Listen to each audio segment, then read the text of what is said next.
Hello student, welcome back to my channel commerce lady. I am Jayshree Yadav. So बच्चे, आज के class में हम क्वेश्चन नंबर 8 करने वाले हैं। So let's start the question.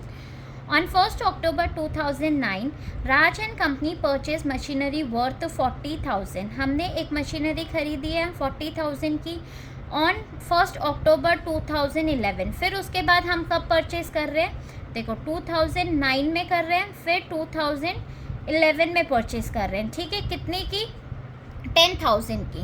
Then उसके बाद on 30 September 2012 half of the machinery जो हमने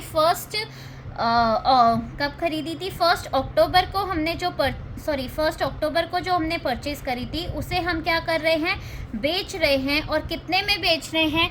8,200 में। ठीक है, हम पूरी मशीनरी नहीं बेच रहे, सिर्फ कितनी बेच रहे हैं? हाफ ऑफ द मशीनरी को हम बेच रहे हैं। क्लियर? ठीक है। The company rights of 10% per annum. जो डिप्रिसिएशन रेट है वो कितना है? 10% है। The accounts are closed every year on 31 March. और हमें 4 ईयर्स तक क्या बनाना है? मशीनरी अकाउंट प्रिपेयर करना है। ठीक है बच्चे, अब देखो, जब भी क्वेश्चन में हाफ ऑफ द मशीनरी या 1/3, 1/4 इस टाइप का अगर क्वेश्चन आएगा तो मैं आपको बहुत ही सिंपल तरीके से करना बताऊंगी। ठीक है, बुक में जो आपको दे रखा है वो बहुत ही कॉम्प्लिकेटेड सा है थोड़ा सा, बट जो मैं आपको बताऊंगी वो बहुत ही सिंपल तरीके से आप उससे सॉल्व कर सकते हो क्वेश्चन को, कोई कंफ्यूजन भी नहीं होगी। सो देखो, स्टार्ट करते हैं क्वेश्चन को।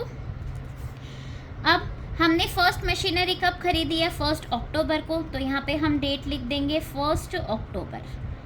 ठीक है, 2009। क्या लिखेंगे हम यहाँ पे? 2 बैंक अकाउंट। अब देखो, थोड़ा सा इधर समझने की कोशिश करना। जो मशीनरी है वो हमने कितने की परचेज करी है? 40,000 की। ठीक है, अगर क्वेश्चन में हाफ ऑफ द मशीनरी या 1/3, 1/4 इस टाइप का क्वेश्चन आएगा तो आप इस 40,000 को पहले ही हाफ कर लो। ठीक है, ताकि आगे जाके आपको कैलकुलेशन ज़्यादा ना करनी पड़े। ठीक है, अब इसको 40,000 को हाफ ऑफ द मशीनरी बोला है तो हम पहले ही हाफ कर लेते हैं। हाफ कर लेंगे तो कितना आ जाएगा? ये हमारा 20,000 एंड 20,000। सो यहाँ पे हम लिखेंगे M1 M2। कितना आ जाएगा? 20,000 एंड 20,000। क्लियर बच्चे, समझ में आया? मैं फिर से रिपीट कर देती हूँ कि मैंने इस 40,000 का क्वेश्चन में हाफ ऑफ द मशीनरी बोल रहा था कि हम आगे जाके बेच रहे हैं, तो मैंने यहीं पे ही स्टार्टिंग में ही इनको क्या कर लिया? हाफ लेके चल रही हूँ, ताकि बस कैलकुलेशन थोड़ी सी डिफ़िकल्ट ना हो। ठीक है, तो टोटल यहाँ पे आएगा हमारा 40,000। अब क्वेश्चन बिल्कुल वैसे ही सॉल्व करना है जैसे हम करते आ रहे थे। 31 मार्च 2010। तो यहाँ पे हम डेप्रिसिएशन कैलकुलेट करेंगे। So bye depreciation M1 M2 कितना डेप्रिसिएशन आ जाएगा हमारा? 20,000 इंटू 10%। अक्टूबर से लेकर 31 मार्च तक कितने मंथ्स हो जाएंगे? 6 months. So 6 divided by 12। So depreciation आ जाएगा 1,000। ठीक है, M2 का भी सेम 1,000। टोटल आ गया कितना हमारा? 2,000। क्लियर? ठीक है, अब बैलेंस कैलकुलेट करेंगे। So by balance CD M1 M2 20,000 minus 1,000 19,000 and 19,000। So ये हमारा कितना आ जाएगा? 38,000। अब टोटल कर लेंगे हम इधर। सो टोटल हमारा आ जाएगा 40,000 एंड 40,000। क्लियर बच्चे यहाँ तक? ठीक है, अब नेक्स्ट ईयर सेम कर लेंगे क्योंकि हमने कोई मशीनरी नहीं खरीदी है, 2011 में खरीद रहे हैं, तब उसका देखेंगे ट्रीटमेंट कैसे करेंगे हम। सो नेक्स्ट देखो 2010। ठीक है,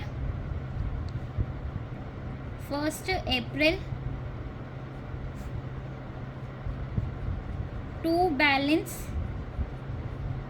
BD M1 M2 19,000 and 19,000। So total आ गया कितना? 38,000 अब डेप्रिसिएशन कैलकुलेट करेंगे तो पूरे साल का हम डेप्रिसिएशन कैलकुलेट कर लेंगे 2011 bye depreciation account M1 M2 20,000 में पूरे साल का आप कैलकुलेट करोगे, सो ये कितना आ जाएगा हमारा डेप्रिसिएशन 2000 एंड 2000, ठीक है। अब कितना आएगा यहाँ पे हमारा 4000 टोटल आ गया। अब balance, so by balance CD M1 and M2, so balance 19,000 में से आप 2,000 माइनस करोगे, सो 17,000 एंड 17,000, सो टोटल आ गया ये हमारा 34,000।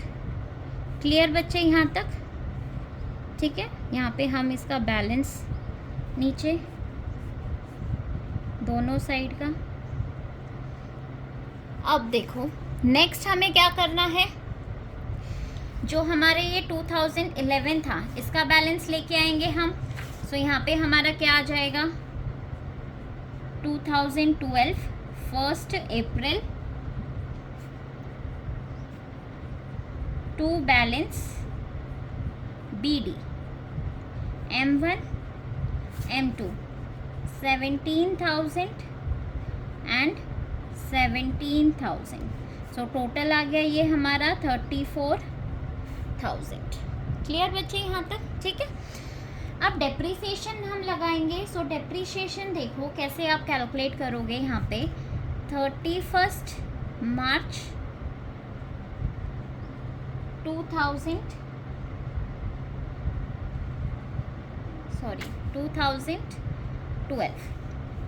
ठीक है, एक सेकेंड।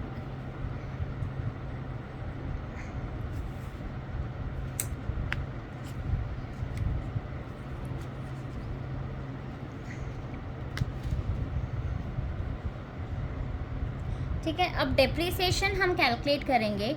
सो डेप्रिसिएशन यहाँ पे लगेगा बाय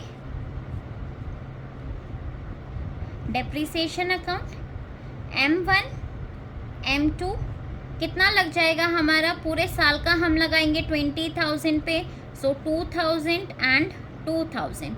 और देखो इस साल हम एक और मशीनरी भी परचेज कर रहे हैं। क्वेश्चन में आपको बोला गया है कि हमने 2011 1 अक्टूबर को हम एक मशीनरी कितने की परचेज कर रहे हैं, 10,000 की हम परचेज कर रहे हैं, ठीक है। सो हम यहाँ पे क्या करेंगे 1 अक्टूबर टू बैंक अकाउंट M3, कितने की मशीनरी है हमारी 10,000। अब इस पे भी डेप्रिसिएशन कैलकुलेट कर लेंगे M3 पे। सो 10,000 इंटू 10% इंटू अक्टूबर से 31 मार्च कितने मंथ्स हो जाते हैं 6 मंथ्स। सो 6 मंथ्स का हम कैलकुलेट करेंगे। सो ये हमारा कितना आ जाएगा 500। सो टोटल आ गया हमारा 4,500। अब हम बैलेंस कैलकुलेट करेंगे। सो बैलेंस कैसे देखो, बाय बैलेंस CD M1 पे 17,000 minus 12,000 15,000, M2 same 15,000 and M3 का कितना आ जाएगा 10,000 माइनस 500, सो ये आएगा हमारा 9,500। टोटल आ जाएगा यहाँ पे 39,500। क्लियर बच्चे यहाँ तक, ठीक है। अब यहाँ पे लास्ट में हम इसका टोटल कर लेंगे। सो ये हमारा कितना आ जाएगा 44,000 एंड इस साइड भी 44,000। क्लियर। अब लास्ट ईयर का देख लेते हैं। लास्ट ईयर हम कैसे करेंगे, जो ये बैलेंस था नेक्स्ट ईयर के लिए क्या बन जाएगा, ये BD बन जाएगा। सो यहाँ पे हम लिखेंगे 1 April 2012 to balance BD M1 M2 and M3, कितना आ जाएगा ये हमारा 15,000 एंड 9,500। तो टोटल आ गया ये 39,500। अब क्वेश्चन को थोड़ा ध्यान से समझना बच्चे, यहाँ पे क्या बोला गया था हमें कि हाफ ऑफ द मशीनरी हमने परचेज कर दी, राइट, जो हमने फर्स्ट खरीदी थी। अब देखो हमने पहले ही हम इसे हाफ ऑफ लेके चल रहे थे, ठीक है, तो अभी हमें कैलकुलेशन में कोई दिक्कत आएगी ही नहीं, हम कंफ्यूज होंगे ही नहीं। सो एक मशीनरी जो हमारी M1 थी, इसे हमने क्या कर दिया, सोल्ड कर दिया, बेच दिया। कितने में बेचा है, 8200 में हमने इसे बेच दिया, ठीक है। सो 30 सितंबर by bank account, sale value लिख देना यहाँ पे, सेल 8200। अब इस पे डेप्रीसिएशन लगाएंगे, सो डेप्रीसिएशन हमारा कितना लग जाएगा, देखो कितने की मशीनरी थी ओरिजिनल, हमने जो हाफ ऑफ करा था 20,000 पे 10% इंटू अप्रैल से लेकर 30 सितंबर कितने मंथ्स हो जाते हैं, 6 मंथ्स। सो 6 डिवाइडेड बाई 12, सो यहाँ पे हमारा कितना आ जाएगा, 1000। अब हमें क्या कैलकुलेट करना है, प्रॉफिट हो रहा है या लॉस हो रहा है, तो ऑब्वियसली इस पे क्या हो रहा है, लॉस हो रहा है। So loss by profit and loss account.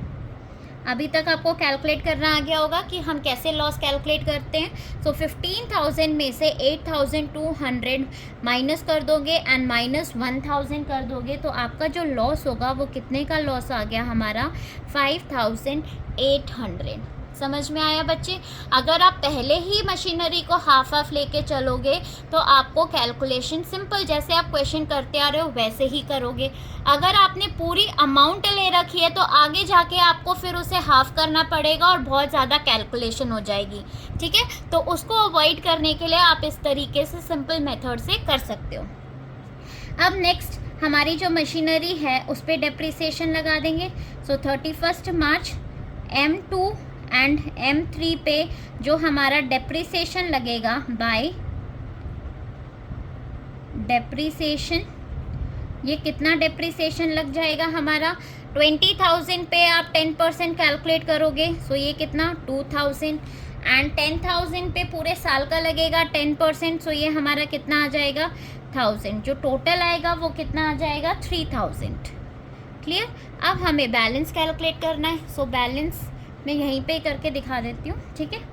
Bye balance CD M2 और M3 दो मशीनरी है। सो 15,000 M2, ठीक है। M1 तो हमने बेच दी तो उसको भूल जाओ। अब M2 15,000 में से 2,000 माइनस करेंगे हम, सो ये हमारा कितना आ जाएगा 13,000 और M3 दैट इज़ 9,500 में से 1,000 माइनस करोगे, सो ये हमारा कितना आ जाएगा 8,500, ठीक है। इसका टोटल हमारा इधर आ जाएगा 21,500। अब आप इसका टोटल करोगे नीचे तो ये कितना आएगा हमारा 39,500 एंड इस साइड भी इसका आ जाएगा 39,500। क्लियर बच्चे। आई होप आपको ये क्वेश्चन समझ में आया होगा। सो प्लीज़ मेरे वीडियो को लाइक शेयर एंड कमेंट ज़रूर करना और मेरे चैनल को सब्सक्राइब। Thank you.